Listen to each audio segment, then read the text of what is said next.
ان الحمد للہ نحمده ونستعینه ونستغفره ونعوذ باللہ من شرور انفسنا ومن سیئات اعمالنا من يهده الله فلا مضل له ومن يضلله فلا هادي له واشهد ان لا اله الا الله وحده لا شريك له واشهد ان محمدا عبده ورسوله اما بعد فان خير الحديث كتاب الله وخير الهدي هدي محمد صلى الله عليه وآله وسلم وشر الأمور محدثاتها وكل محدثة بدعة وكل بدعة ضلالة وكل ضلالة في النار.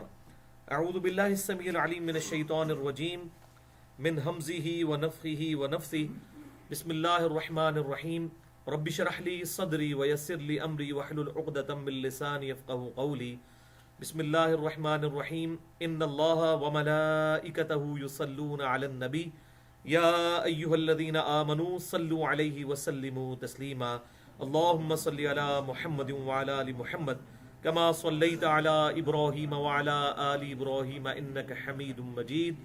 اللہم بارک علی محمد وعلی آل محمد کما بارکت علی ابراہیم وعلی آل ابراہیم انک حمید مجید.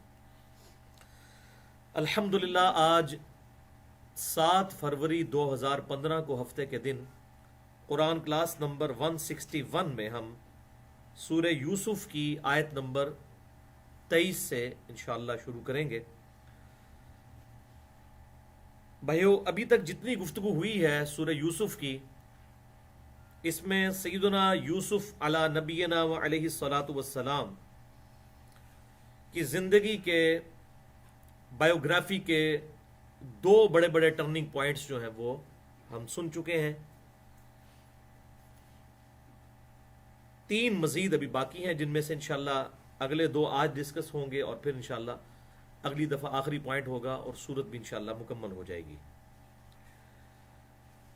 ٹرننگ پوائنٹ نمبر 1 تھا سیدنا یوسف علیہ السلام کے بھائیوں کا ان سے حسد کرنا اور اس حسد کی آگ میں جلتے ہوئے دھوکے سے ان کو اپنے ساتھ لے جانا اور پھر ان کو جو ہے ایک اندھیرے کنویں میں اتار دینا، جو آیت نمبر 8 سے آنورڈ ڈسکس ہوا تھا.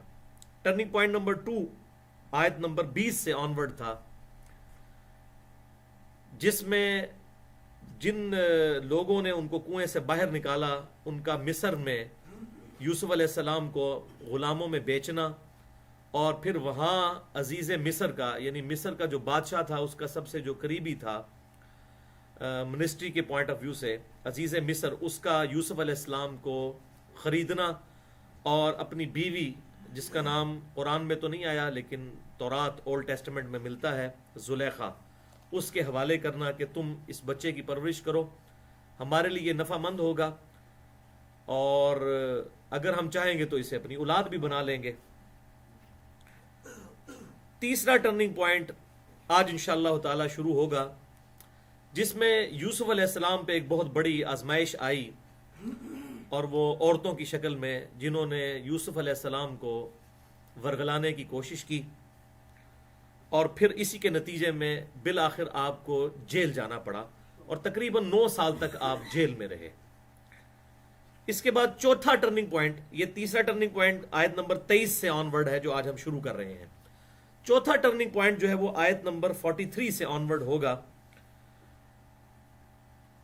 جس میں بادشاہ جو ہے مصر کا وہ ایک خواب دیکھتا ہے، اور اس خواب کی تعبیر کے سلسلے میں بالآخر وہ سیدنا یوسف علیہ السلام تک، جن کو قید کیا ہوتا ہے عزیز مصر نے، وہاں تک پہنچ جاتا ہے اور وہ اس کی خواب کی صحیح تعبیر بتا دیتے ہیں، جس کی وجہ سے ان کو آزادی ملتی ہے، اور پھر وہ بادشاہ کے مقرب ہو جاتے ہیں اور وہ عزیز مصر کے عہدے پر فائز ہو جاتے ہیں.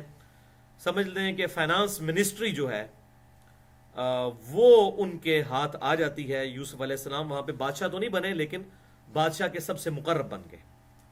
اس کے بعد 5واں ٹرننگ پوائنٹ یوسف علیہ السلام کی زندگی کا، ان مع العسر یسرا، ہر مشکل کے بعد آسانی ہے.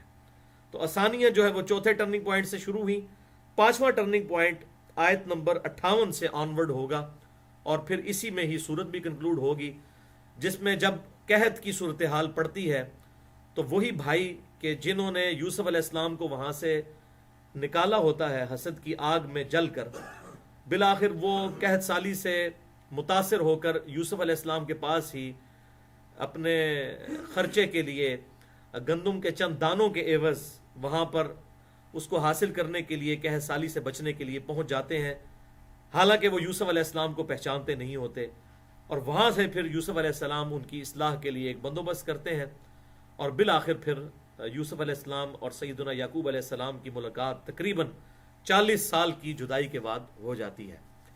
اور یوسف علیہ السلام کی بچھڑ جانے کے بعد ان کا جو بیٹا یعقوب علیہ السلام کا دوسرا بیٹا جو اسی والدہ سے تھا، یوسف علیہ السلام کا چھوٹا بھائی بنیامین، اس کے ساتھ بڑی عقیدت ان کی وابستہ ہو جاتی ہے، تو وہ بیٹا بھی بالآخر چھن جاتا ہے۔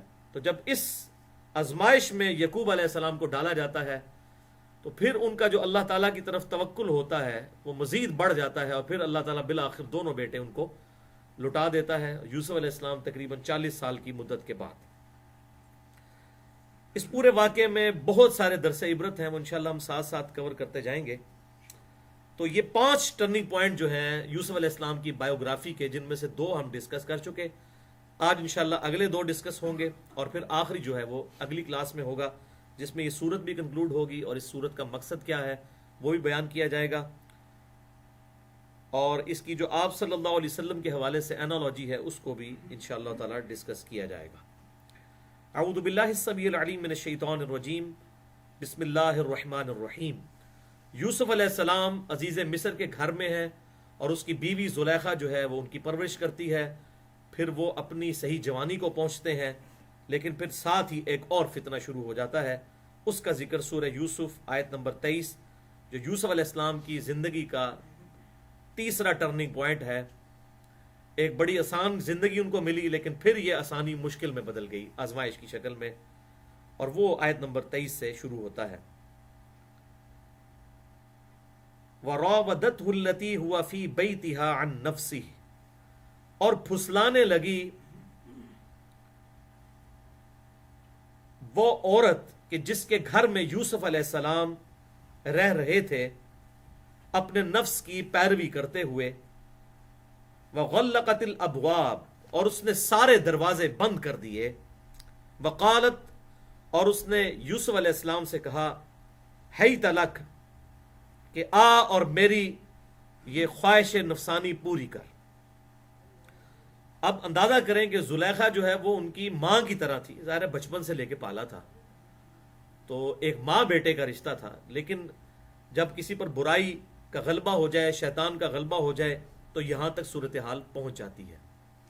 اب اس سے یہ بات بھی پتہ چل گئی کہ اسلام میں جو منہ بولے بیٹے کی کوئی حیثیت نہیں ہے، اس کو بھی یہ بات سپورٹ کرتی ہے کہ وہ اب منہ بولا بیٹا تو تھا یوسف علیہ السلام، اب چاہیے تو یہ تھا کہ وہ اس قسم کی کوئی حرکت نہ کرتی، ماں تھی وہ، تو یہ منہ بولا رشتہ، منہ بولا بہن بھائی، یہ اسلام میں کوئی کنسیپٹ نہیں ہے، کیونکہ الٹیمیٹلی ان چیزوں کے نقصان ہوتے ہیں، اور وہی نقصان یوسف علیہ السلام کو بھی آزمائش کی شکل میں اٹھانا پڑا۔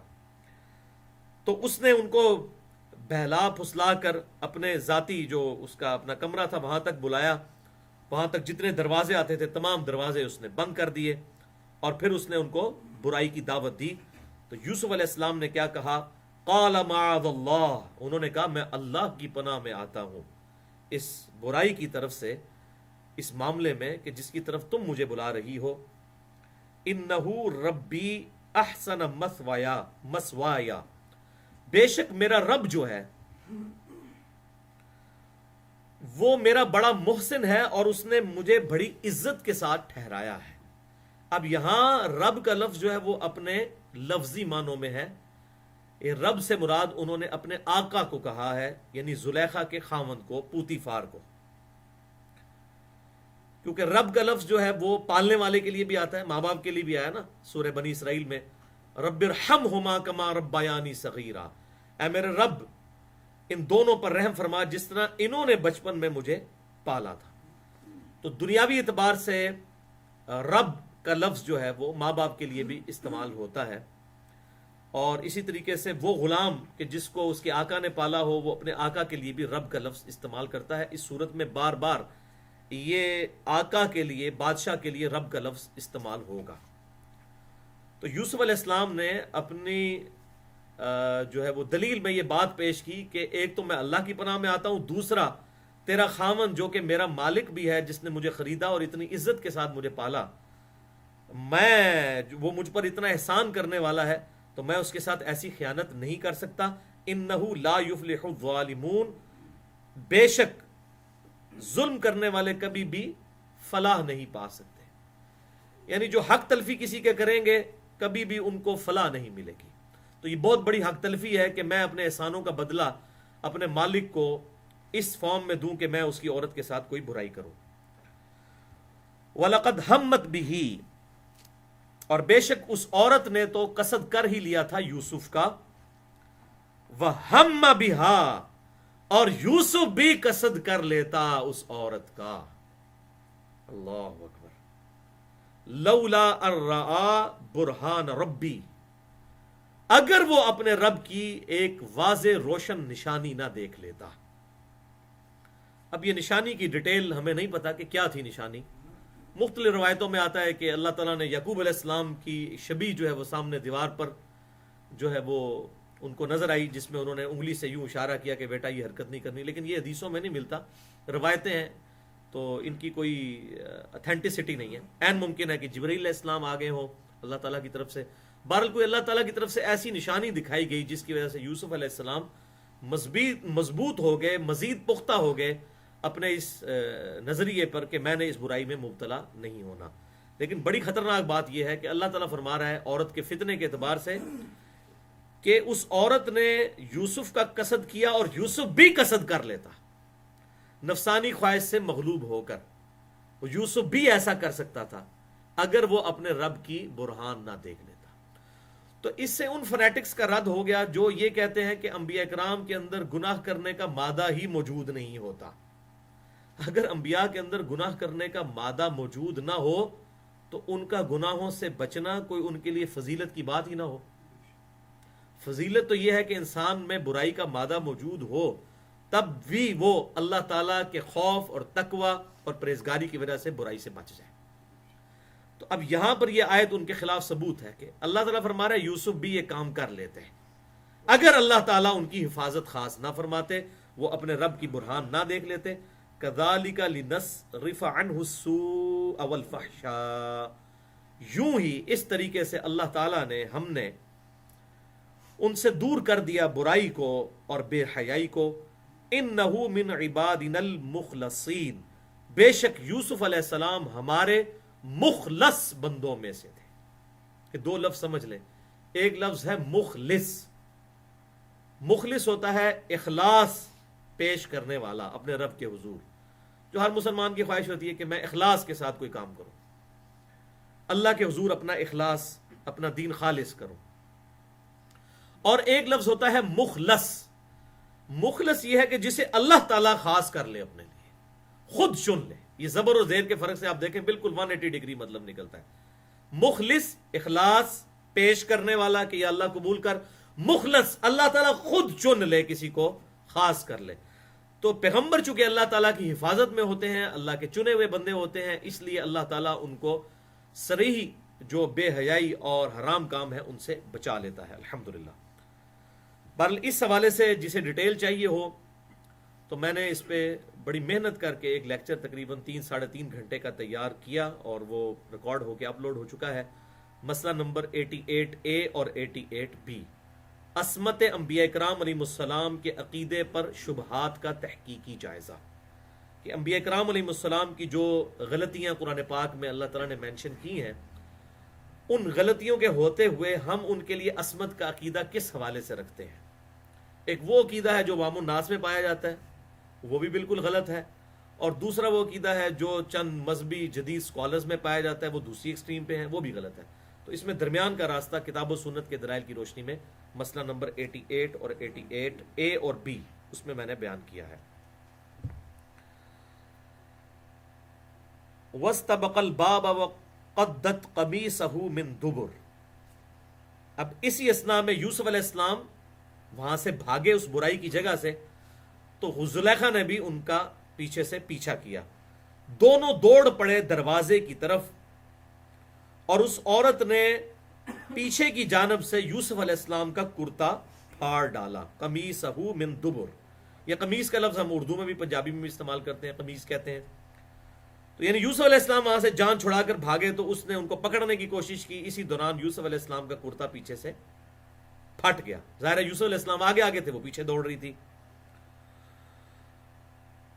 وَأَلْفَيَا سَيِّدَ حَالَدَ الْبَابِ، اور دونوں نے اکٹھی حالت میں پایا دروازے پر اس عورت کے خامند کو، اس کے سید کو، سردار کو، اس کے خامند کو، یعنی وہ جب بھاگے یوسف علیہ السلام اور وہ پیچھے بھاگی، جب دروازے پہ پہنچے تو سامنے سے وہ عزیز مصر پوتیفار بھی آ گیا، اور اس نے زلیخا اور یوسف علیہ السلام کو اس حالت میں دیکھا۔ اب ظاہر ہے کہ یہ بڑی جو ہے وہ امبیرسنگ سچویشن تھی ایک عورت کے لیے جس نے اس قسم کی حرکت کی ہو، تو اس نے جو ہے وہ اس سے پہلے کہ اس پر کوئی الزام لگتا، اس نے پہلے ہی اپنے خامند کو جو ہے وہ دھوکہ دینے کی کوشش کی۔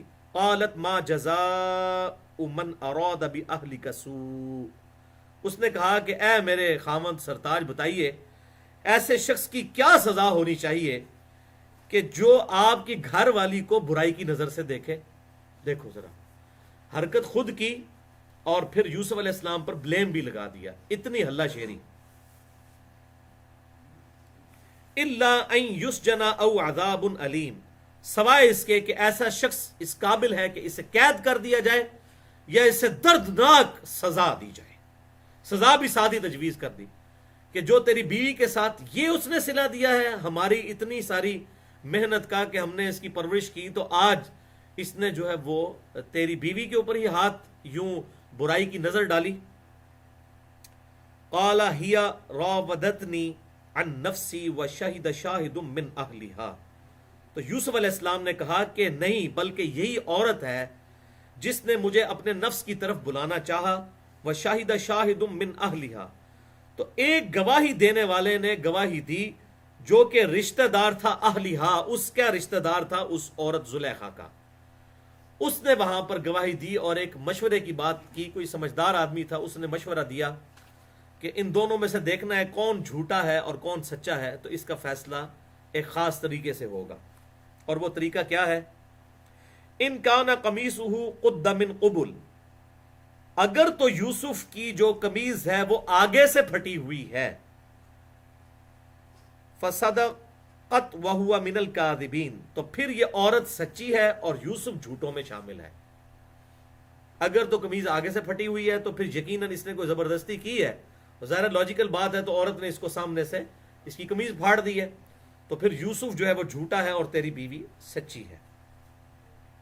وَإِن كَانَ قَمِيصُهُ قُدَّ مِن دُبُرٍ، اور اگر قمیض جو ہے وہ پچھلی جانب سے پھٹی ہوئی ہے، فَكَذَبَتْ وَهُوَ مِنَ الصَّادِقِينَ، تو پھر تیری عورت جو ہے یہ جھوٹ بول رہی ہے اور یوسف سچوں میں ہے، کیونکہ ظاہر ہے یوسف اگر جان بچا کر وہاں سے بھاگے ہیں تو اور پیچھے سے اس عورت نے حملہ کیا اور پیچھے سے اگر قمیض پھٹی ہوئی ہے تو یقیناً یوسف کا بیان سچا ہے۔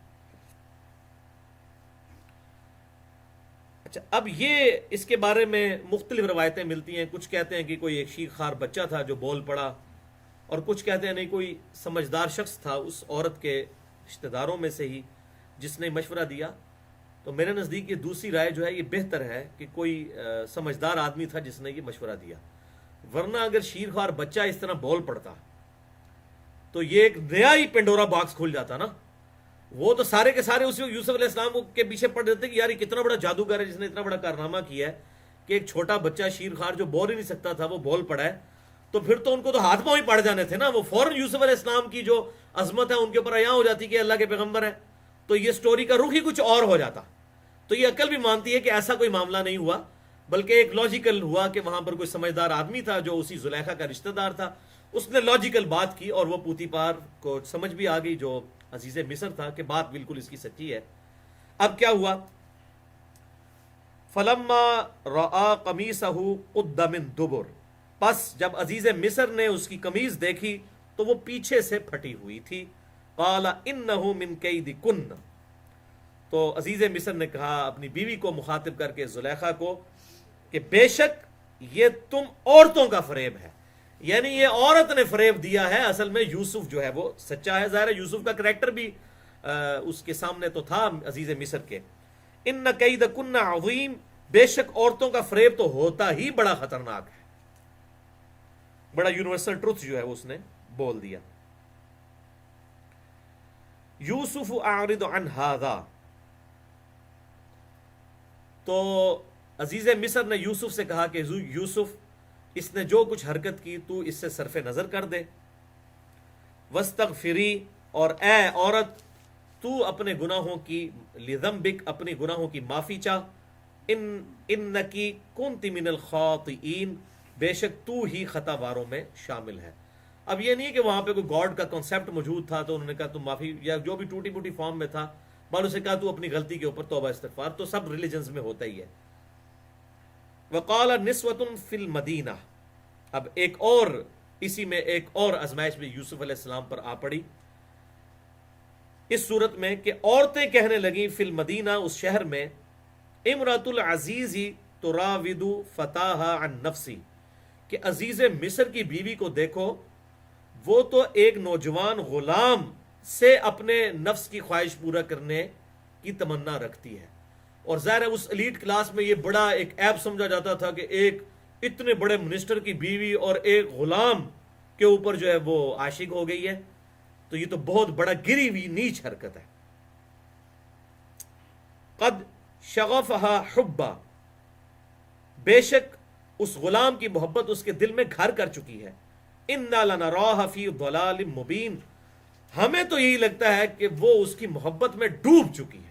یہ معنی بھی ہو سکتا ہے اور دوسرا معنی بھی ہو سکتا ہے کہ یہ گمراہ ہو چکی ہے. دونوں معنی کیے جا سکتے ہیں. فلما سمعت بمکرہن. پس جب زلیخا نے ان مکار عورتوں کی یہ باتیں سنی ارسلت الیہن. تو اس نے ان کی طرف پیغام بھیجا, سب کو بلایا. وَأَعْتَدَتْ لَهُنَّ مُتَّكَا.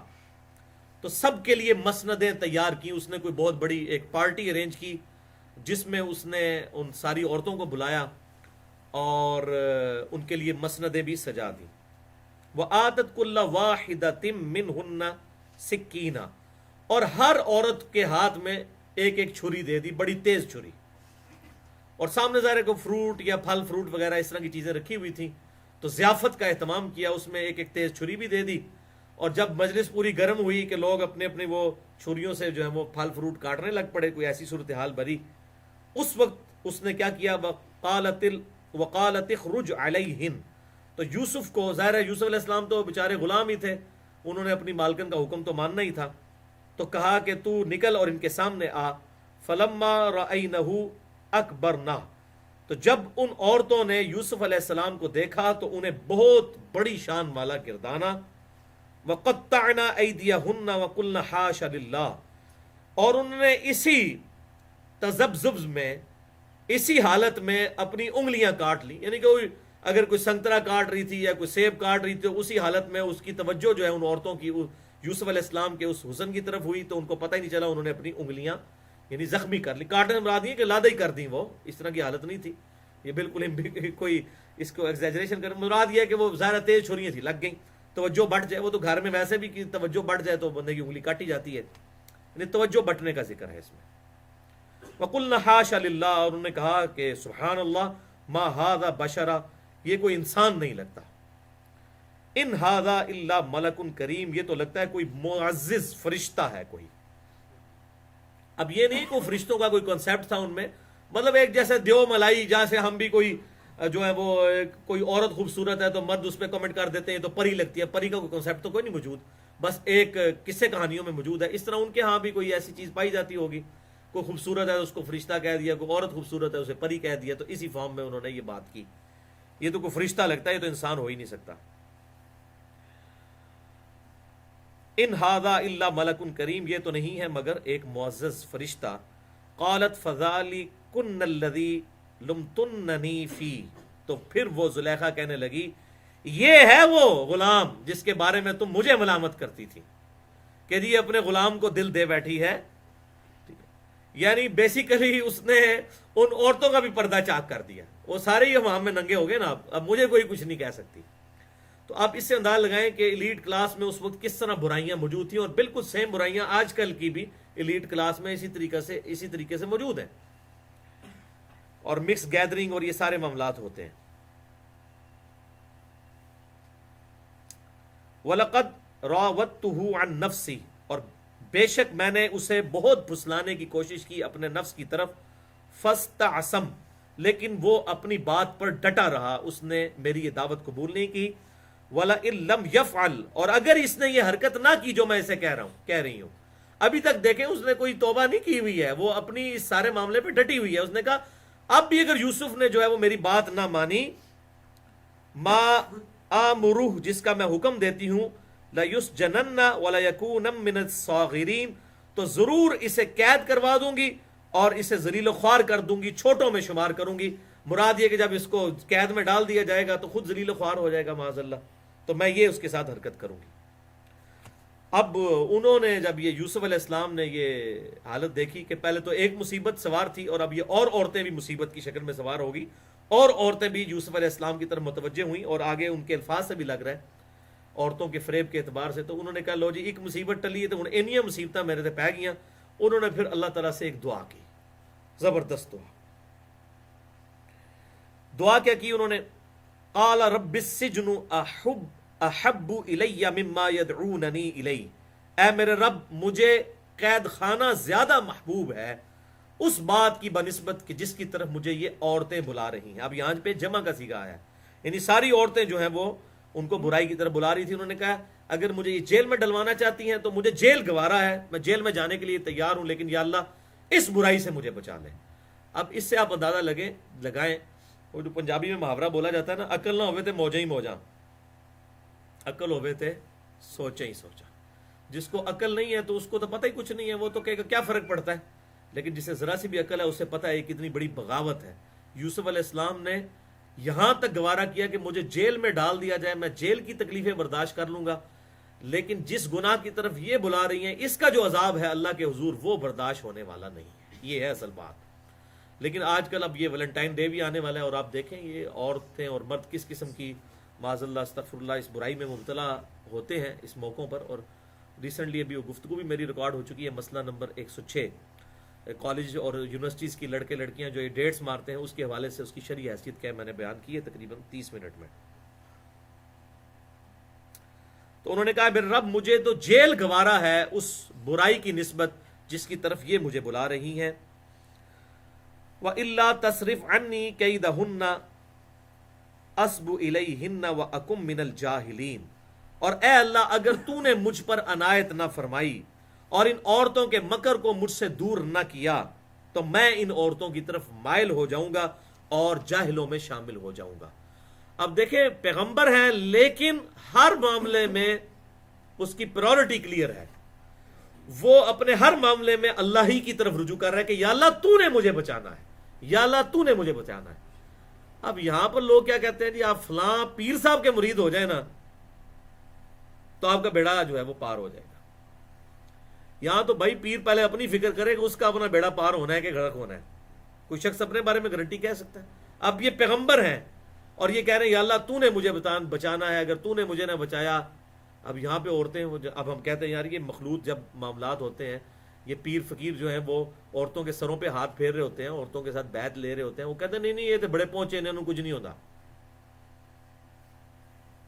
کھسی نے پھر کچھ نہیں ہوتا, یہی کہیے پھر اسی. ٹھیک ہے, کیونکہ پیغمبر کی تو آپ نے یہ سن لیا کہ پیغمبر کیا کہہ رہے ہیں کہ یا اللہ تو نے مجھے نہ بچایا تو میں پھنس جاؤں گا, مجھے تو جیل میں ڈلوا دے, ان عورتوں سے نکال دے. تو یعنی آپ یہ کہنا چاہتے ہیں کہ یوسف علیہ السلام سے زیادہ یہ مرتبے والے ہیں یہ لوگ, ولیعوذ باللہ تعالی. تو یہ سب کے سب معاملات جو ہیں وہ بالکل جھوٹ کے اوپر مبنی ہیں. اور پھر آپ کو یہ آئے دن واقعات بھی ملتے ہیں سوشل میڈیا کے اوپر بھی, الیکٹرانک میڈیا میں بھی, اخباروں میں بھی, کہ وہ کس طریقے سے یہ جو ہے وہ پیر فقیر جو اس قسم کے بنے ہوئے ہیں وہ لوگوں کی بچیاں لے کے بھی بھاگ جاتے ہیں, اور پھر کیا کیا معاملات ہوتے ہیں مطلب وہ بیان سے باہر ہیں. تو اللہ تبارک و تعالیٰ سے جب انہوں نے دعا کی تو انہوں نے کہا اللہ مجھے جاہلوں میں ہونے سے بچا لے, تو نے میری حفاظت فرمانی ہے. فاستجاب له ربه فصرف عنه کیدہن، تو ان کے رب نے ان کی دعا قبول کر لی اور ان سے ان عورتوں کی برائی کو دور کر دیا. انہ هو السمیع العلیم، بے شک وہی تو ہے سننے والا اور علم والا. اسی سے دعا کی جائے گی تو وہ سنے گا، حفاظت بھی کرے گا. اب اس سے یہ بات پتہ چل گئی کہ ہمیں ہر معاملے میں اللہ کی طرف رجوع کرتے رہنا چاہیے. ہر معاملے میں کبھی بھی اپنی نیکوکاری کے اوپر اعتماد نہیں ہونا چاہیے. انسان کو اپنی طرف سے پوری کوشش کرے، اس کے باوجود اللہ کے ساتھ اپنا تعلق مضبوط رکھے کہ اللہ نے میری حفاظت کرنی ہے. اور اس کے لیے وہ بہترین وظیفہ ہے جو ہمارے بلو کارڈ پہ بھی موجود ہے، صبح شام کے جو اذکار ہیں. صحیح بخاری اور مسلم کی متفق علیہ حدیث ہے، آپ صلی اللہ علیہ وسلم نے فرمایا کہ اللہ تعالیٰ نے مجھے جنت کے خزانوں میں سے ایک خزانہ عطا فرمایا ہے، لا حول ولا قوت الا باللہ. نہیں ہے طاقت گناہ سے بچنے کی اور نہ ہے ہمت نیکی کرنے کی مگر اس کی توفیق سے. اور یہی دعا سورہ آل عمران میں آتا ہے کہ جب آپ صلی اللہ علیہ وسلم کو یہ خبر ملی کہ مشرکین عرب جو ہیں وہ ایک پورا جتھا تیار کر رہے ہیں مسلمانوں پہ حملہ آور ہونے کے لیے غزوہ خندق کے موقع پر، تو آپ صلی اللہ علیہ وسلم کی دعا قرآن میں آئی سورہ آل عمران میں کہ آپ نے پڑھا حسبنا اللہ و نعم الوکیل. لا حول ولا قوت الا باللہ کے ایکویلنٹ ایک اور دعا بھی ہے، حسبنا اللہ و نعم الوکیل. ہم نے اللہ ہی پر بھروسہ کیا اور وہی بہتر کارساز ہے. اور صحیح بخاری میں آتا ہے یہی دعا حسبنا اللہ و نعم الوکیل سیدنا ابراہیم علیہ السلام نے بھی پڑھی تھی اس موقع پر جب کہ انہیں آگ میں ڈالا جانے لگا تھا. تو اللہ پر توکل کریں، اسی سے مدد مانگیں. لا حول ولا قوت الا باللہ یہ بھی اسم اعظم ہے، حسبنا اللہ و نعم الوکیل یہ بھی اسم اعظم ہے. اسم اعظم پہ مسئلہ نمبر 82 سن سکتے ہیں. اس کے علاوہ جتنے اسماء اعظم کتاب و سنت میں آئے میں نے اس میں بیان کیے الحمدللہ. تو وہی ہے دعاؤں کا سننے والا اور علم رکھنے والا. ثم بدا لهم من بعد ما رأوا الآیات، پھر اس کے بعد ان سب کو یہی مناسب معلوم ہوا جب یوسف علیہ السلام کے معاملے میں انہوں نے یہ چیزیں آبزرو کی، یہ نشانیاں، لَيَسْجُنُنَّهُ حَتَّى حِينٍ، کہ ہم اسے قید کر دیں کچھ عرصے کے لیے. یعنی اب پبلک سیفٹی کا تقاضا یہ ہے، رفع عامہ کے لیے، عوام کے وسیع تر مفاد میں یہی بہتری ہے کہ یوسف علیہ السلام کو، مطلب ہم اپنی عورتوں کو تو باز نہیں رکھ سکتے تو یوسف علیہ السلام کو ہی قید میں ڈلوا دیا جائے تاکہ جو ہے وہ یوسف علیہ السلام سے جان چھوٹ جائے. تو ظاہر وہ انہوں نے کیا ڈالنا تھا، وہ اللہ تعالیٰ سے دعا کی یوسف علیہ السلام نے، تو ان کے لیے اسکیپ روٹ یعنی ظاہری سبب ایک بن گیا برائی سے بچنے کا کہ یوسف علیہ السلام قید میں ڈال دیے گئے. اب قید میں کیا معاملات ہوئے، اب اگلا رکوع جو ہے وہ اس کے اوپر ہے. اب یوسف علیہ السلام ظاہر ہے ایک کریکٹر والے انسان تھے، اور جو جیل میں لوگ ڈالے جاتے ہیں وہ کریکٹر لیس لوگ ہوتے ہیں. یہ تو بیچارے بے گناہ گئے تھے، تو ظاہر ہے کہ جب ایک پیغمبر بھی بے گناہ بھی پھر اس کا ایک کریکٹر بھی ہے، تو یوسف علیہ السلام بڑے تھوڑے ہی عرصے میں قیدیوں میں بڑے مقبول ہو گئے کہ بڑا نیک اور شریف النفس آدمی ہے. اس بیچارے کے ساتھ تو یہ زیادتی ہوئی ہے جو کچھ ہوا ہے. تو یوسف علیہ السلام جو ہے وہ ان کی نیکوکاری کے اوپر سب کے سب لوگ جو ہیں وہ گواہ تھے. تو ایک معاملہ وہاں پر ہوا، وَدَخَلَ مَعُ السِّجْنَ فَتَيَانِ، اور داخل ہوئے دو جوان قیدی اس قید خانے میں. یعنی جہاں پر یوسف علیہ السلام قید تھے وہاں پر دو نوجوان قیدی بھی لائے گئے. ظاہر ہے وہ کسی جرم کی پاداش میں لائے گئے تھے. یوسف علیہ السلام تو بیچارے بے گناہ تھے. تو کچھ عرصے میں ان کو اندازہ ہوا کہ یہ یوسف علیہ السلام جو ہے وہ ایک شریف النفس انسان ہے. قال احدهما انی ارانی اعصر خمرا، تو ان میں سے ایک نے کہا کہ اے یوسف میں نے خواب دیکھا ہے کہ میں خواب میں شراب نچوڑ رہا ہوں. وقال الآخر انی ارانی احمل فوق رأسی خبزا تأکل الطیر منه، اور دوسرے نے کہا کہ میں نے خواب میں دیکھا ہے کہ میں اپنے سر کے اوپر ایک روٹیوں کا ٹوکرا روٹیاں اٹھائے ہوئے ہوں اور اس میں سے پرندے کھا رہے ہیں. اب دو بندوں نے خواب دیکھی، ایک نے خواب دیکھی کہ وہ شراب کشید کر رہا ہے اور دوسرے نے خواب دیکھی کہ اس کے سر کے اوپر روٹیاں ہیں جن میں سے پرندے کھا رہے ہیں. نبئنا بتأویلی، آپ ہمیں ان خوابوں کی تعبیر بتائیے. انا نراک من المحسنین، بے شک ہم آپ کو نیکوکاروں میں پاتے ہیں. یعنی آپ ایک ذہین شخص بھی لگتے ہیں، نیک انسان بھی لگتے ہیں. ہمارے یہ جو خواب ہیں ان کی اگر آپ تعبیر بتا سکتے ہیں تو یہ ہمارے لیے جو ہے وہ سعادت کی بات ہے کہ آپ ہمیں کلیئر کریں کہ یہ جو ہم نے دو لوگوں نے خواب دیکھے. اچھا، یہ خوابوں کے حوالے سے سمجھ لیں کہ خواب بھی اللہ تعالیٰ کی طرف سے غیبی خبر کا ایک ذریعہ ہے. انبیاء کرام علیہ السلام کے تو خواب ڈیفینیٹ وحی الہی ہوتے ہیں. بخاری اور مسلم کی متفق علیہ حدیث ہے، نبوت کے 46ویں حصے میں سے ہیں خواب. لیکن انبیاء کے علاوہ بخاری اور مسلم کی متفق علیہ احادیث کا مفہوم ہے کہ انبیاء کے علاوہ جو خواب ہوتے ہیں باقی لوگوں کے، غیر انبیاء کے، وہ اللہ کی طرف سے بھی ہو سکتے ہیں، شیطان کی طرف سے بھی ہو سکتے ہیں، نفس کی طرف سے بھی ہو سکتے ہیں. تو وہ جب تک واقعہ نہ ہو جائے اس وقت تک کوئی اس کو ڈیفینیٹلی بتا نہیں سکتا. تعبیر، ہاں پیغمبر چونکہ اللہ تعالیٰ کی حفاظت میں ہوتا ہے، اس کو اللہ کی وحی کی تائید حاصل ہوتی ہے، اس کا تعبیر بتانا کچھ اور ہے، ایک عام آدمی کا تعبیر بتانا کچھ اور ہے. تو خوابوں کے حوالے سے میری ایک گفتگو ہے، مسئلہ نمبر 6B، کشف، الہام اور خوابوں سے متعلق نظریات کا تحقیقی جائزہ. تو اس میں نے یہ بات بتائی ہے کہ انبیاء کرام علیہ السلام کے خواب ڈیفینیٹ وحی الہی ہوتے ہیں. انبیاء کے علاوہ باقی لوگوں کو اللہ تعالیٰ غیب کی خبریں دے سکتا ہے، مسلمان کو بھی، کافر کو بھی. کئی ایک ایسے خواب جو ہیں وہ دنیا میں ملتے ہیں کہ جس کے ذریعے اللہ تعالیٰ نے لوگوں کو ڈسکوریز کروائی ہیں. یہ بنزین کی جو سٹرکچر دریافت ہوئی تھی ہیگزاگونل شیپ میں، ایک سائنٹسٹ کو خواب کے ذریعے پتہ چلا تھا. اسی طریقے سے یہ سلائی مشین جو ہے، اس کی نوک والی سائڈ کے اوپر دھاگا ڈالنے کی جگہ رکھنی ہے، یہ بھی ایک سائنٹسٹ نے خواب دیکھا تھا. وہ بڑے عرصے سے تحقیق کر رہا تھا کہ میں مشین بناؤں.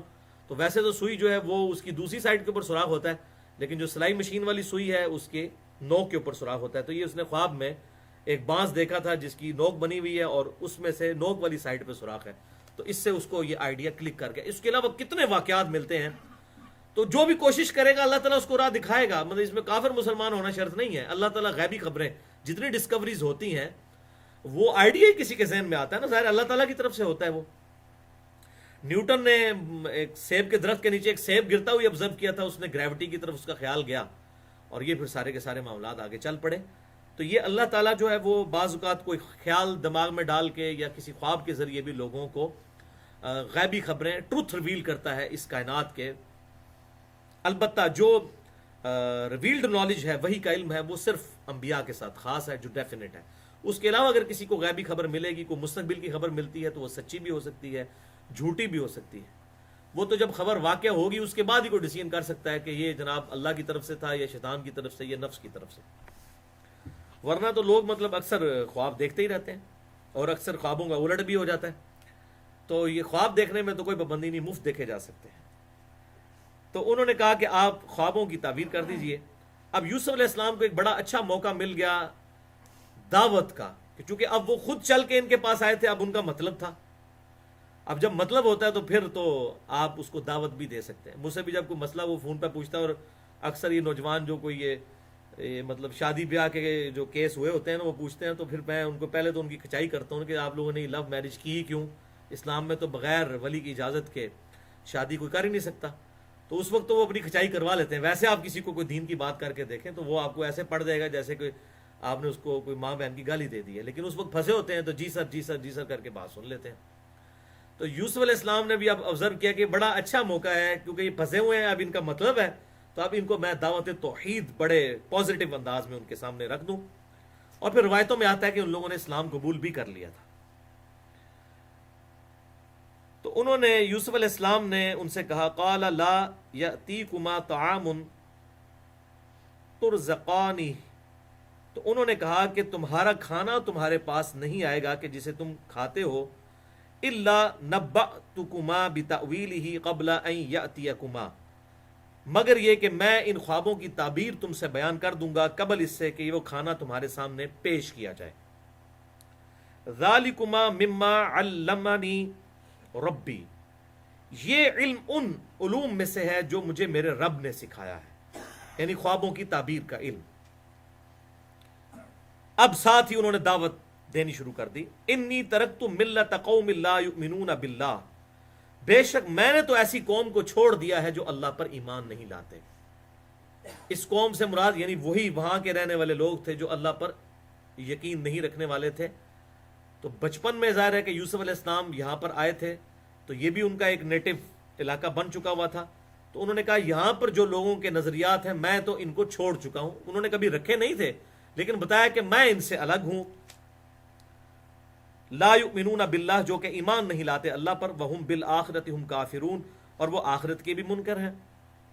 واتبعت ملت آبائی ابراہیم و اسحاق و یعقوب، اور میں تو پیروی کرنے والا ہوں اس ملت کی جس پر میرے باپ دادا ابراہیم علیہ السلام اور اسحاق علیہ السلام اور یعقوب علیہ السلام ہے۔ انہوں نے اپنے پردادا کا ذکر کیا، اپنے دادا کا ذکر کیا اور اپنے والد کا ذکر کیا کہ میں تو ان کی ملت کی، اپنے آباء و اجداد کی ملت کی پیروی کرنے والا ہوں۔ اب اس سے جو بعض لوگ جو اپنے بابوں کی پرستش کرتے ہیں وہ اس آیت سے دلیل پکڑتے ہیں۔ دیکھیں جی، یوسف علیہ السلام نے بھی کہا تھا کہ میں اپنے باپ دادا کی پیروی کرنے والا ہوں۔ اچھا، پورا قرآن نہیں انہیں نظر آتا کہ پورا قرآن کہتا ہے کہ جب بھی نبی نے کبھی دعوت کسی کو پیش کی تو مخالفین نے کہا کہ ہم نبیوں کے کہنے پر اس دین کو چھوڑ دیں جس پہ ہم نے اپنے آباء و اجداد کو پایا، تو اللہ تعالیٰ کنڈیم کرتا ہے کہ دلیل کو پکڑو۔ اب انہوں نے جب اپنے بابے ثابت کرنے ہوتے ہیں تو یہ آیت پیش کرتے ہیں کہ یوسف علیہ السلام نے بھی کہا میں اپنے آباء و اجداد کے دین پہ ہوں۔ اچھا، تو یہ آپ کے باپ دادا، اس کا مطلب ہم تو ٹھیک کہتے ہیں آپ اپنے باپ دادا کو پھر پیغمبروں کا درجہ ہی دیتے ہیں نا۔ یعنی اگر کسی نے کلمہ پڑھوایا لا الہ الا اللہ اشرف علی تھانوی رسول اللہ اور آپ ان کو سمجھا رہے ہیں تو کہتے ہیں اتنے بڑے بزرگ پاگل ہیں۔ کسی نے کلمہ پڑھوایا لا الہ الا اللہ چشتی رسول اللہ، وہ کہتے ہیں اتنے بڑے بزرگ پاگل ہیں۔ ان کا پوسٹ مارٹم سننا ہو تو مسئلہ نمبر 71B جو الحمدللہ سینکڑوں ہزاروں لوگوں کی ہدایت کا سبب بنا، انڈیا اور پاکستان کے بزرگوں کی 19 گستاخانہ عبارات کا تحقیقی جائزہ، اور اس پہ ریسرچ پیپر بھی ہے اندھادھند پیروی کا انجام، اہل سنت پاک .com سے آپ مفت PDF فائل ڈاؤن لوڈ کر سکتے ہیں۔ تو وہ کہتے ہیں جی کہ وہ آباء و اجداد پہ یوسف علیہ السلام نے کہا، تو بھائی یوسف علیہ السلام کے آباء و اجداد کون تھے؟ تینوں ہی پیغمبر ہیں۔ یہی تو ہم کہہ رہے ہیں پیغمبر کی، اگر آپ کے ماں باپ اور پیچھے کوئی گنڈا سنگھ یا کوئی اور نہیں ہے آپ کے آباء و اجداد، جو یقیناً ہے کیونکہ آپ تو ہندوؤں کی نسل میں سے ہیں، انڈیا پاکستان بنگلہ دیش کے لوگ، تو آپ ان کی تو نا مثالیں پیش کریں نا۔ ہاں، آپ کے اگر باپ دادا واقعی کوئی پیغمبر گزرے ہیں جن کے بارے میں آپ کا کوئی عقیدہ ہے، غلام احمد قادیانی کو اگر کوئی اس دجال کو پیغمبر مانتا ہے تو آپ اس کی پیروی کرتے رہیں پھر، اور جائیں دوزخ میں، ہمیں تو کوئی حرج نہیں۔ لیکن یہ کس کی ملت کی بات کریں؟ ابراہیم علیہ السلام۔ اور یہ جو باپ دادا ہے اس ملت کے اعتبار سے تو اللہ تعالیٰ نے ہمیں بھی کہا ہے کہ آپ اولاد ہو ابراہیم علیہ السلام کی۔ سورہ حج کی آخری آیت کیا ہے؟ ملت ابیکم ابراہیم، پوری امت کو کہا گیا تم اپنے باپ ابراہیم کی ملت پہ چلو، تو ہمارا باپ ابراہیم ہی ہے۔ اللہ تعالیٰ نے ہمیں کہا ہے امت محمدیہ کا باپ کون ہے؟ ابراہیم۔ ملت ابیکم ابراہیم ہوا سماکم المسلمین من قبل وفی ھذا، پیروی کرو ابراہیم علیہ السلام کی ملت کی کہ جنہوں نے تم سے بہت پہلے تمہارا نام مسلم رکھا تھا، اور اللہ تعالیٰ نے اس کتاب میں بھی تمہارا نام مسلم رکھا ہے، مسلمان رکھا ہے۔ تو وہ باپ جو ہے وہ ابراہیم علیہ السلام ہے۔ ہمارے محبوب صلی اللہ علیہ وسلم ہمارے روحانی باپ ہیں کیونکہ آپ کی بیویاں امت کی مائیں ہیں۔ النبی اولا بالمؤمنین من انفسہم وازواجہ امہاتہم، نبی صلی اللہ علیہ وسلم مومنین کی جانوں پر ان سے جانوں سے بڑھ کر حق رکھتے ہیں، اور نبی کی بیویاں امت کی مائیں ہیں۔ تو جب نبی کی بیویاں امت کی مائیں ہیں تو نبی ہمارے روحانی باپ ہیں۔ تو ہم ان آباء و اجداد کی پیروی کریں گے کہ نہ کہ ان آباء و اجداد کی، کہ ہماری تو میں تو بڑے وثوق سے کہتا ہوں کہ یہ 1000 سال میں ہمارے آباء و اجداد جو یہاں سے گزرے ہیں انڈیا پاکستان بنگلہ دیش میں، شاید ہی کسی نے قرآن ترجمے سے پڑھا ہو، جو قرآن کا ترجمہ کرنا ہی جرم تھا۔ یہ تو اب آگے قرآن پاک اور بخاری مسلم کے ترجمے شروع ہیں، وہ تو بیچارے ناظر ہی پڑھنے والے لوگ تھے۔ یہی وجہ ہے کہ ان بیچاروں کے عقائد و نظریات بھی اسی طریقے سے تھے۔ اب جب ہم کسی کو قرآن اور حدیث پیش کرتے ہیں وہ کہتے ہیں جی ہمارے بزرگوں نے سی پتا، بالکل نہیں سی پتا جی، بالکل صحیح کہتے ہو، تمہارے بزرگوں نے نہیں سی پتا۔ چیک کرنا ہے اگر کار دادا بیٹھے ہیں ان کو قرآن کا پہلا صفحہ ترجمہ کر کے دس دے کرو، چیک کر لو۔ کسی دادی زندہ ہے تو دادا زندہ ہے، چیک کر لو کہ بزرگوں کو پتا ہے کہ نہیں، تو تمہیں پتہ لگ جائے گا۔ یہی کچھ سی جس معاشرے میں جرم سمجھا جاتا ہو قرآن کا ترجمہ کرنا، تو وہاں یہی تھا۔ اگر ہمارے دادا جی کو دادی جی کو قرآن کا ترجمہ نہیں آتا تو ان کے دادا دادی کو بھی کہاں سے آتا ہوگا؟ ٹھیک ہے نا۔ تو ہم نے تو ریلیجن بس ایک ایز اے ڈیلوژن لیا، بس ایک ہندو کا بیٹا ہندو ہے، مسلمان کا بیٹا مسلمان ہے، اور کسی کرسچن کا بیٹا کرسچن ہے، دیٹس آل۔ خود تحقیق کرنا تو بڑی دور کی بات ہے۔ تو یوسف علیہ السلام نے کہا کہ میں پیروی کرتا ہوں اپنے آباء و اجداد کے، یعنی پیغمبروں کے دین کی، اسحاق علیہ السلام، ابراہیم علیہ السلام اور یعقوب علیہ السلام۔ ما کان لنا ان نشرک باللہ من شیء، اور ہمارے لیے یہ روا نہیں ہے کہ ہم اللہ کے ساتھ کسی اور ہستی کو شریک ٹھہرائیں۔ وہی بنیادی دعوت توحید، سورۃ النحل آیت نمبر 36، وَلَقَدْ بَعَثْنَا فِي كُلِّ أُمَّةٍ رَسُولًا أَنِ اعْبُدُوا اللَّهَ وَاجْتَنِبُوا الطَّاغُوتَ۔ ہم نے ہر امت میں کوئی نہ کوئی پیغمبر اٹھایا ایک ہی بنیادی دعوت کے ساتھ کہ اللہ کی عبادت کرو اور اللہ کے مقابلے میں جتنے جھوٹے خدا ہیں ان کی نفی کرو، طاغوت کی نفی کرو. ذالک من فضل اللہ، یہ عقیدہ توحید اور شرک سے بچ جانا تو اللہ کا فضل ہے، علینا، ہم پر، یعنی ہم انبیاء کرام کی اولاد ہیں اور ہم پر یہ اللہ کا خاص کرم، وعلی الناس، اور لوگوں پر بھی ہے جو توحید تک پہنچ جائیں ان کے پاس سب سے بڑی نعمت ہی توحید ہے. ولکن اکثر الناس لا یشکرون، لیکن اکثر انسان جو ہے وہ اس توحید کی نعمت سے جو ہے وہ ناواقف ہے، ناشکری کرتے ہیں. یا صاحب السجن، اے میرے قید خانہ کے ساتھیو، ارباب متفرقون خیر ام اللہ الواحد القہار، کیا بہت زیادہ رب ٹھہرا لینا مختلف قسم کے وہ بہتر ہیں، یا ایک اکیلا اللہ جو سب پر چھایا ہوا ہے، قہار ہے، غالب ہے، وہ اکیلا رب بہتر ہے. اب دیوتا کا وہاں پر دیوتاؤں کا کنسپٹ تھا، آج بھی موجود ہے کہ یہ جو بارش کی دیوی ہے، یہ اولاد دینے والی دیوی ہے، یہ دولت دینے والی دیوی ہے، اور وہی فارم جو ہے وہ ہمارے اندر بھی، مطلب مسلمانوں کے اندر بھی اس طرح کا کنسپٹ آ چکے ہیں. آپ دیکھ لیں گے کاؤں والی سرکار، کتے والی سرکار، کوڑے شاہ. میں نے کئی بار بتایا اسلام آباد میں، اسلام آباد ہائی وے کے اوپر مزار ہے جامع مسجد کے بالکل سامنے، سید بگیاڑ حسین شاہ. ہاں بگیاڑ، اب یہ جو اسٹیشن کتے کو کہتے ہیں نا بگیاڑ، تو اب یہ اس قسم کے نام بنائے ہوئے ہیں، یہ فلاں سرکار، فلاں سرکار، فلاں سرکار. تو اب اس کے بارے میں آپ دیکھ لیں، سیم وہی بیماری ہے جو تمام امتوں میں چلتی آئی، یہاں پر بھی اسی طریقے سے. آگے آپ دیکھیں یہ چلتی کیا ہے بات. انہوں نے کہا یہ بتاؤ اکیلا ایک اللہ، اس کو پکاریں کہ یہ فلانی سرکار، فلانا مسئلہ تو فلاں جگہ چلے جاؤ. بھائی وہ جی لوگوں کو شفا بھی ملتی ہے، اور بھائی 90 کروڑ ہندو انڈیا میں بیٹھا ہوا ہے، ان کو بھی اپنے بزرگوں کے مزاروں پہ جا کے وہاں پہ بھی شفا ملتی ہے. تو اگر یہ شفا ملنا ہی اس بات کی دلیل ہے کہ وہ مذہب حق پر ہے، تو پھر ہندوازم بھی حق میں اوپر ہے، کرسچنز بھی علاج کرتے ہیں. یہ طریقہ علاج یا اس طرح کے جو معاملات ہیں، یہ کسی کے حق اور باطل ہونے کی دلیل نہیں ہے. صحیح مسلم میں حدیث ہے، آپ صلی اللہ علیہ وسلم سے صحابہ نے پوچھا، ہم زمانے جاہلیت میں جو دم کیا کرتے تھے اس سے لوگوں کو شفا ہوتی تھی، تو اب ہم وہ دم اسی طریقے سے جاری رکھیں. تو آپ صلی اللہ علیہ وسلم نے فرمایا کہ اپنے دم مجھ پہ پیش کرو، اگر ان میں کوئی شرکی الفاظ نہیں ہے تو چاہے وہ جاہلیت کے بھی ہیں تو وہ آپ اسی طریقے سے کرتے رہو، چاہے اس میں کوئی بھی دم میں الفاظ ہیں، اللہ کا نام نہیں بھی ہے، اگر اسے کوئی شفائی طریقہ علاج ہے، ظاہر طریقہ علاج تو ہوگا نا.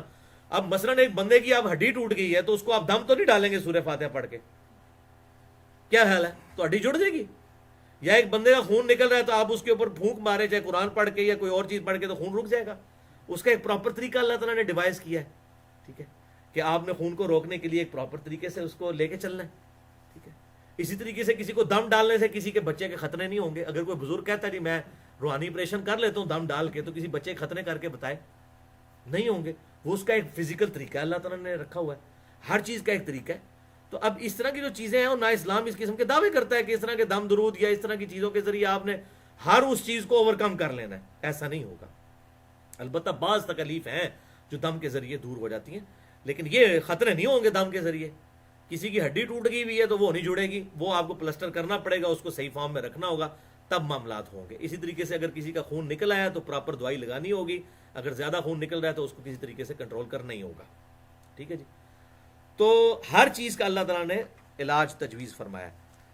تو انہوں نے کہا میرے جیل کے ساتھیوں، کیا اتنے زیادہ الہ ٹھہرا لینا اس کے مقابلے میں صرف ایک رب کو ماننا وہ بہتر ہے، یا اتنی ساری سرکاریں ایک سرکار کو ہی مان لو. ما تعبدون من دونہ، تم اللہ کی عبادت نہیں کر رہے، اللہ کے علاوہ ہستیوں کی عبادت نہیں کر رہے، مگر ان ہستیوں کی الا اسماء سمیتموہا، سوائے ان چند ناموں کے جو رکھ لیے ہیں تم نے، انتم و آباؤکم، تم نے اور تمہارے آباء و اجداد نے. یہ ایک نام چل رہے ہیں، ٹھیک ہے جی، فلاں داتا صاحب ہے تو فلاں غریب نواز ہے تو فلاں یہ ہے. اب پہلے نام بنا لیے. جب ہم کشف المحجوب کھول کے دکھاتے ہیں کہ بھئی ان علی بن عثمان حجویری کا واحد تعارف جو ہے اس روئے عرض پہ، ان کی کتاب ہے کشف المحجوب، جس میں صحب اور شکر کے چیپٹر میں نبی صلی اللہ علیہ وسلم کے اوپر انہوں نے بے حیائی کا ایک الزام لگایا زید ابن حارثہ کی بیوی کے ساتھ، اور داؤد علیہ السلام کے اوپر بھی لگایا، جس کا میں نے پوسٹ مارٹم کیا مسئلہ نمبر 71B میں. تو بڑے بڑے لوگ پریشان ہو جاتے ہیں، جی انہوں نے لکھا ہے. ہاں جی، اچھا جی ہو سکتا ہے انہوں نے نہ لکھا، کسی اور نے پاتا ہے، تو اسی کہیں گے جناب پوری کتاب ہی کسی اور نے پا دیتی ہوئے، پورا مزار ہی کسی اور نے پا دیتا ہوئے. یہ بھی تو ہو سکتا ہے نا. تو پھر سب کچھ ڈاؤٹ فل ہوگی نا چیز، ایک ختم ہو گیا معاملہ ہی، پیچھے ہٹ جائیں، بیک فٹ پہ چلے جائیں. تو یہ اللہ تعالیٰ نے جو انسان کو ایک نیچر دی ہے، یہ نیچر شروع سے ہی، اگر اس زمانے میں فرعون تھا تو آج بھی بش اور اوباما کی شکل میں فرعون موجود ہیں دنیا میں ظلم کرنے والے. نام ان کے ڈیفرنٹ ہے، کرتوت وہی ہیں. تو یہاں پر بھی دیکھ لو، انہوں نے کہا یہ چند نام ہے، نام رکھ لیے ہوئے لوگوں نے جو تمہارے اور تم آباء و اجداد نے اور تم نے مل کر رکھ لیے، اور ان کے معاملے میں اب تم ہمارے ساتھ جھگڑا کرتے ہو. ما انزل اللہ بہا من سلطان، اللہ نے کوئی ان کی سند نازل نہیں کی ہے. جب ہم کسی کو کہتے ہیں نہیں قرآن پاک سے، اگلے دن مجھے فون آیا جی وہ 11ویں شریف کے بارے میں آپ کا کیا موقف ہے. میں نے کہا جی قرآن حدیث میں موجود ہے تو مجھے بتا دیں. نہیں جی قرآن حدیث میں تو کہیں نہیں ہے. تو بھائی جو شیخ عبد القادر جیلانی رحمۃ اللہ علیہ آپ صلی اللہ علیہ وسلم کی وفات کے تقریباً 450 سال کے بعد دنیا میں آ رہے ہیں، ان کے ساتھ کوئی بات چاہے انہوں نے خود کی ہو یا منسوب کی ہو، وہ ریلیجن کیسے بن سکتی ہے؟ پھر تو جو قادیانیوں نے ریلیجن پیش کیا ہے وہ بھی پھر ریلیجن بن گیا. یعنی ہر بندہ اپنا ریلیجن خود بنائے گا. یہ ریلیجن کو دنیا تک پہنچانے کی رسپانسبلٹی پروفٹ کی ہوتی ہے. پروفٹ کے بعد معاملہ ختم. اس کے بعد آپ نے پروفٹ کی دی ہوئی تعلیمات کی روشنی میں کتاب و سنت کو لینا ہے، کتاب و سنت کی تعلیمات کی روشنی میں دین کو سمجھنا ہے، نہ کہ خود اپنے اپنے طریقے ڈیوائز کرنے ہیں. تو ان کی اللہ تعالیٰ نے کوئی سند نازل نہیں کی. ان الحکم الا اللہ الا للہ، حکم تو نہیں ہے سوائے اللہ کے، اللہ ہی کا اختیار ہے، وہی جو شریعت نازل کرے گا وہی ہوگی. امرا اللہ تعبدوا الا ایاہ، اس نے حکم دیا ہے کہ مت پوجو کسی کو سوائے اس کے. ذالک الدین القیم، یہ ہے سیدھا بالکل واضح قائم دین. ولکن اکثر الناس لا يعلمون، لیکن اکثر لوگ نہیں جانتے، اکثر لوگ جو ہیں وہ حقیقت سے غافل ہیں. یا صاحب السجن اما احدکما، اب یہ ساری انہوں نے دعوت توحید پیش کی، تو اب انہوں نے ان کے خوابوں کی تعبیر بھی بتا دی ساتھ ہی.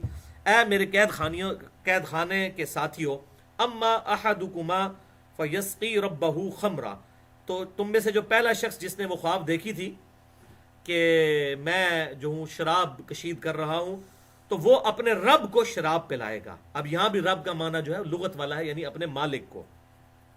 یہ بادشاہ کا بڑا خاص قسم کا شراب کشید کرنے والا تھا.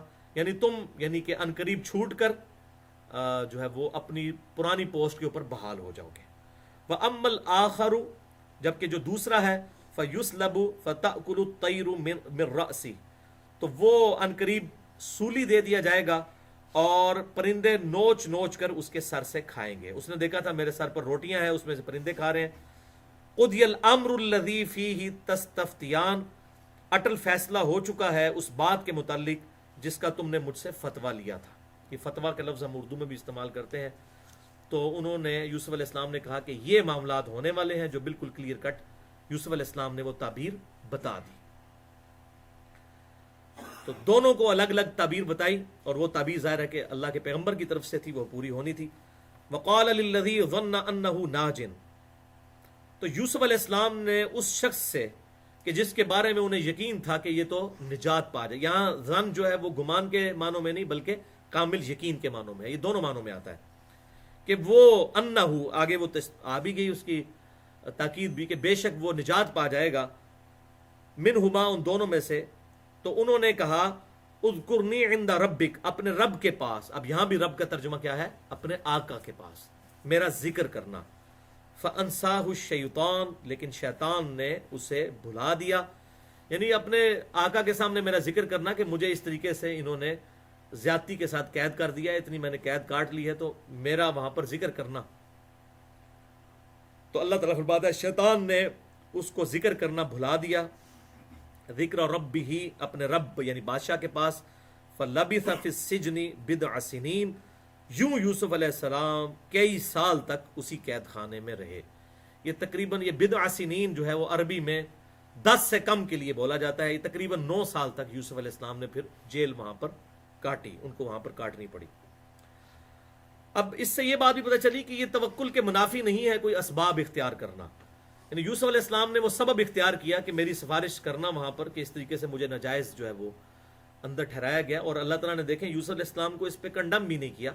بعض لوگ اس طرف گئے کہ یوسف علیہ السلام کو اسی کی سزا ملی کہ انہوں نے اللہ پر توکل کیوں نہیں کیا، اور سفارش کے لیے بات کیوں کی؟ اگر یہ سفارش کے لیے بات کرنا برا ہوتا تو اللہ تعالیٰ اس چیز کو قرآن پاک میں مینشن کرتا. ایون اللہ تعالیٰ تو انڈورس کر رہا ہے کہ شیطان نے اس کو بھلا دیا، یعنی یہ شیطانی کام تھا اس کا اپنے بادشاہ کے سامنے یوسف کا ذکر نہ کرنا. ٹھیک ہے، شیطان نے بھلا دیا. لہٰذا یہ کوئی اسباب اختیار کرنا برا نہیں ہے. بعض لوگ بالکل اسباب کی نفی کرتے ہیں. آپ اسباب اختیار کریں گے لیکن نظر مسبب الاسباب پہ رکھیں گے.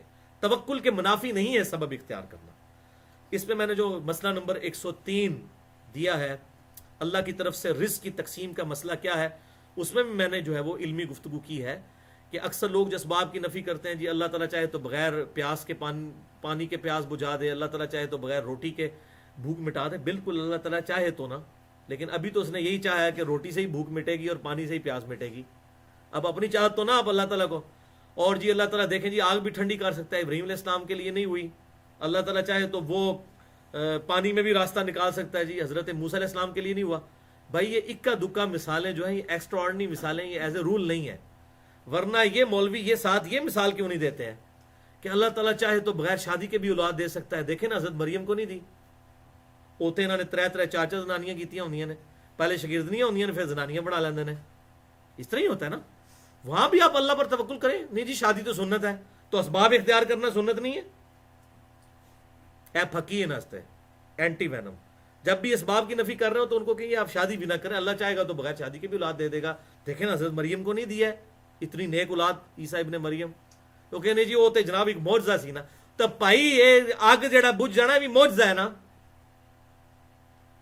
جے نہیں مانتے ہو معجزہ کہ یہ موسیٰ علیہ السلام معجزہ نہیں، لیاؤ سارے دنیا دے بزرگ کٹھے کرو نا، بسم اللہ پڑھ کے دریا تے بڑی وڈی گل ہے، ایک نالا پار کر کے دس دیں. ختم تو نہیں ہوئے نا دنیا تو بزرگ آون نا سامنے. اس طرح نہیں ہوتا بھائی. یہ معجزات اللہ تعالیٰ نبیوں کو دیتا ہے، ان کے ذریعے اللہ تعالیٰ ان کو منوانا چاہتا ہے. بزرگوں کو منوانے کے اللہ تعالیٰ کو کوئی ضرورت نہیں ہے، کیونکہ بزرگ دنیا پر ریپریزنٹیٹیو نہیں ہوتے. اللہ تعالیٰ کے ریپریزنٹیٹیو جو ہے وہ اللہ کے پیغمبر ہوتے ہیں. باقی سب کے سب دائی ہوتے ہیں، چاہے کوئی بزرگ ہے، عام آدمی ہے، کوئی بھی ہے، وہ بس دعوت کا کام کرے گا کہ نبی کی بات آگے پہنچا دے گا. وہ یہ نہیں کہے گا کہ مجھے مانو میں یہ کارنامہ کرنے لگا ہوں. ورنہ تو یہ جتنے الوژن کر رہے ہیں وہ ڈیوڈ کاپر فیلڈ جو ہے اس کو بزرگ مان لیں یہ لوگ. ان کے سامنے اگر آپ ویڈیو چلا دیں، جو کچھ وہ کرتا ہے، اسٹیچو آف لبرٹی غائب کر دیتا ہے، اس کو بھی ویسے حیا ہے، وہ اس کو الوژن کہتا ہے، کرامت نہیں کہتا وہ بھی، کہ تمہاری نظر پہ دھوکہ کر رہا ہوں. لیکن وہ ادھر آ جائے پاکستان میں تو اس کو تو یہاں پہ بڑی زرخیز زمین مل جائے. انڈیا پاکستان میں تو وہ تھوڑی سی داڑھی بھی رکھ لے تو اس کو تو بزرگ مان لیں گے لوگ، جتنے وہ کارنامے کر کے دکھاتا ہے. صرف نظر کا دھوکہ ہوتا ہے. تو اللہ تعالیٰ فرما رہا ہے کہ شیطان نے اس کو بھلا دیا ذکر کرنا اپنے آقا کے حضور. وقال الملک انی ارا 7 بقرات. اب یہ میری کوشش تو تھی کہ یہ آج کور ہو جاتا، لیکن اب ٹائم چونکہ ہو چکا ہے. اب چوتھا ٹرننگ پوائنٹ یوسف علیہ السلام کی زندگی کا شروع ہونے والا ہے. تیسرا آج ہم نے کور کیا، انشاءاللہ چوتھا اگلی دفعہ شروع کریں گے. کہ یوسف علیہ السلام نے اب یہ تقریباً 9 سال کی جیل کاٹ لی ہے، اور اتنی تکلیف بے گناہ کاٹنی پڑی. لیکن اللہ تعالیٰ کی قرآن پاک میں واضح آیت ہے، ان مع العسر یسرا ان مع العسر یسرا.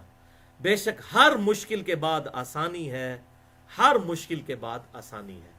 یوسف علیہ السلام نے بچپن میں تکلیفیں کاٹیں، پھر اس کے بعد اس مشکل کے بعد آسانی کیا آئی کہ ان کو دنیا کے سب سے بڑے تمدن میں ایک بہت بڑے جو عزیز مصر بہت بڑا آفیسر تھا ایک مصر کی گورنمنٹ کا، اس کے گھر میں ان کی پرورش ہوئی اتنی اعلیٰ درجے کے لوگوں کے اندر دنیاوی اعتبار سے. پھر ان پہ عورتوں والا فتنہ آزمائش کی شکل میں آیا، پھر ان پہ ایک تکلیف آئی کہ ان کو جیل کاٹنی پڑی. لیکن اب اس تکلیف کے بعد پھر دوبارہ جب ان کے لیے آسانی آئی، پھر آسانیاں در آسانیاں ہی آتی چلی گئیں. ان مع العسر یسرا، بے شک ہر مشکل کے بعد آسانی ہے، ہر مشکل کے بعد آسانی ہے. اب یہ وہ آسانی کا معاملہ شروع ہونے لگا ہے.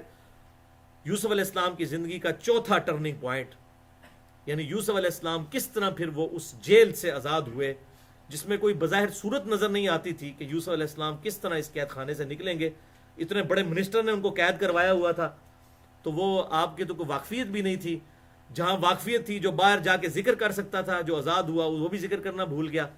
تو اب اللہ تعالیٰ نے کوئی ایسا سبب فرمایا کہ اس وقت کا وہ وہاں پر جو بادشاہ تھا اس کو ایک خواب آئی، اور اس خواب کی تعبیر کے لیے اس نے مختلف جو ہے معبر حضرات بلائے لیکن کوئی اس کی تعبیر نہ بتا سکے. پھر جب وہ یہ معاملہ ہوا تو اس شخص کو یاد آیا کہ یوسف علیہ السلام نے میرے خواب کی تعبیر بتائی تھی، اور وہ چونکہ بڑا مقرب تھا وہاں پر اب شراب پلایا کرتا تھا اپنے بادشاہ کو، تو اس نے کہا کہ میں ایک ایسے شخص کو جانتا ہوں جو خوابوں کی تعبیر بتا سکتا ہے. پھر وہ اس وقت اس کو اتنے سالوں کے بعد یوسف علیہ السلام کی یاد آئی. پھر وہ یوسف علیہ السلام کی طرف گیا خواب کی تعبیر پوچھنے کے لیے، اور وہاں سے یوسف علیہ السلام کا انٹلیکچوئل لیول لوگوں پر ظاہر ہوا، اور پھر وہ بڑی عزت کے ساتھ وہاں سے نکالے گئے. اور پھر ایک اور ٹرننگ پوائنٹ آئے گا قحط کے معاملے میں، انشاءاللہ پوری ڈیٹیل ہے اگلے لیکچرز میں کور کریں گے. اللہ تعالیٰ سے دعا ہے جو حق بات میں نے کہی اللہ تعالیٰ ہمارے دلوں میں راسخ فرمائے. اگر جذبات میں میرے منہ سے کوئی غلط بات نکل گئی تو اللہ تعالیٰ ہمارے دلوں سے معاف کر دے. ہمیں کتاب و سنت کی تعلیمات پر عمل کر کے دوسرے بھائیوں تک پہنچانے کی توفیق عطا فرمائے. سبحانک اللہم و بحمدک اشہد ان لا الہ الا انت استغفرک و اتوب الیک وما علینا الا البلاغ المبین.